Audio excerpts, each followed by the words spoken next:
Ito kasi yung part dyan. Kasi campaigns like these would give you interesting challenges paano mag-shoot ng food. As you could see, ang camera ko po buwis buhay. Kita mo sa tabi ko, ayan. Buwis buhay yung aking camera, nakasabit sa dulo. So, cut to, pakita natin ang ganap sa baba.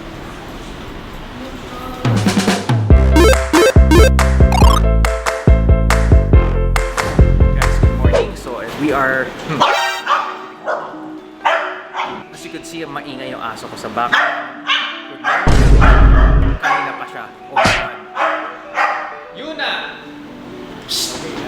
Ayan. Wala kasi siyang kalaro. Kaya that's why ang ingay niya. So, okay, so we're shooting today for a major campaign for Jollibee at DoT. Today's gonna be a fun-filled day of food shots. So, makikita niyo paano tayo mag-shoot ng pagkain. And this is pretty complicated in the sense kasi to shoot food, you have to make it look good on camera. So there are lots of techniques na ginagawa ng food stylist. Like I said, to shoot food is tricky kasi kailangan paganda ang camera. So there are lots of tricks na magagawa para pagandahin siya. Palabasin yung kulay, yung textures, gano'n. So makikita nito sa video today. So while we're at it, I'm also gonna be reviewing a new portable monitor ng ASUS, which is the MB16AC. So actually, unbox ko na rin siya during this shoot. So di ba all tayo behind the scenes shoot, at the same time, unboxing isang device. Okay, so like I said, we're doing a major food shoot for Jollibee at DoT. So it's an interesting campaign na ginagawa nila. On top of that, I'll be trying out a new device ng ASUS. It's called the MB16AC. It's a portable monitor na kinakabit, secondary monitor na kinakabit ay to a laptop. So, tada! Ito siya. So, ayun siya. So, it's the ASUS Zen Screen Portable Monitor MB16AC. So, A siya dito, kaya may ibang submodels pa yan. Okay, so let's find out kung ano nasa loob ng box na to. As you can see, fresh pa siya. Yan. So, yan. Okay.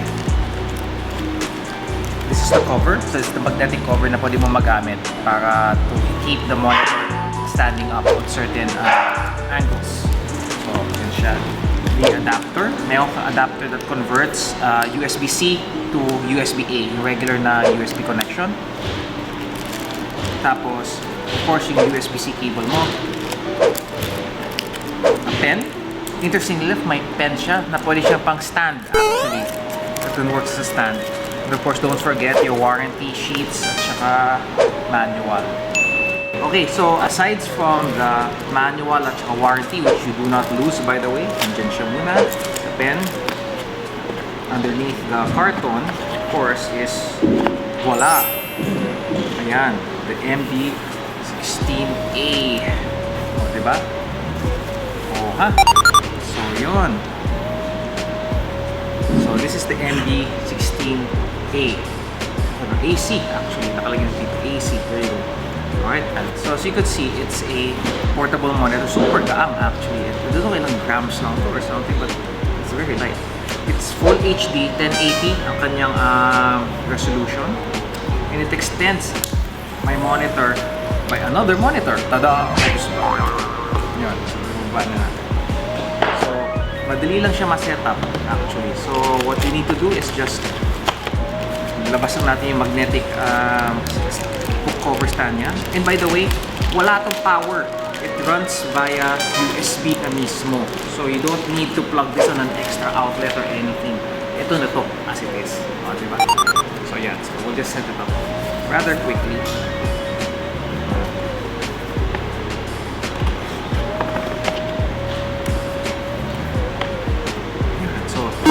Higa mo lang.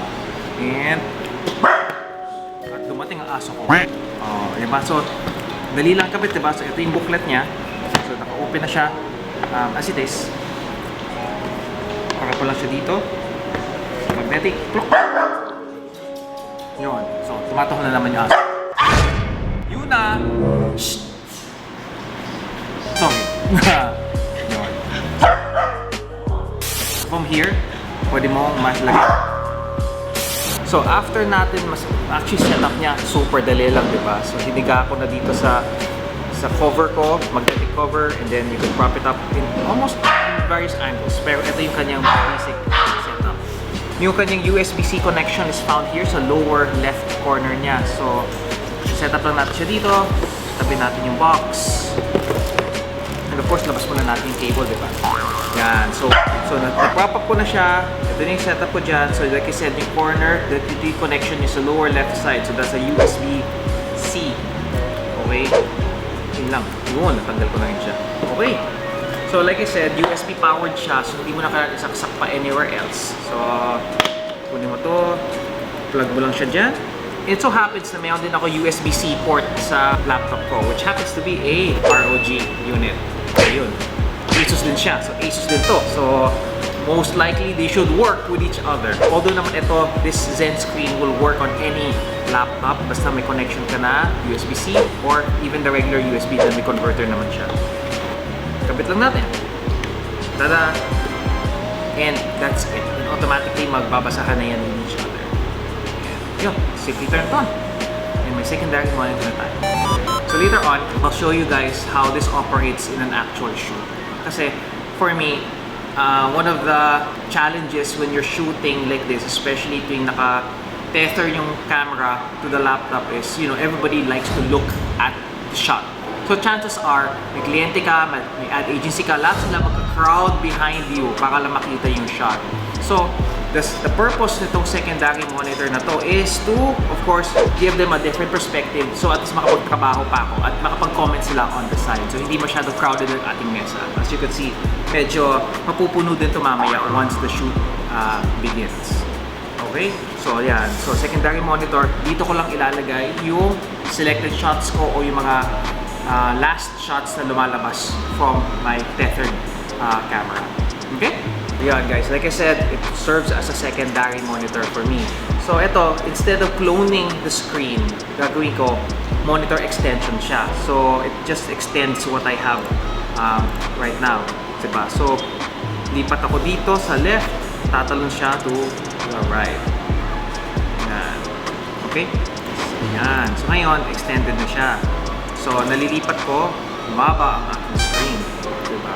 Yan. So from here on, I can open up several apps at the same time. Tapos, pwede ko lang ibato-bato to the right side yung mga screens o yung images na for client and ad agency viewing na lang. Okay?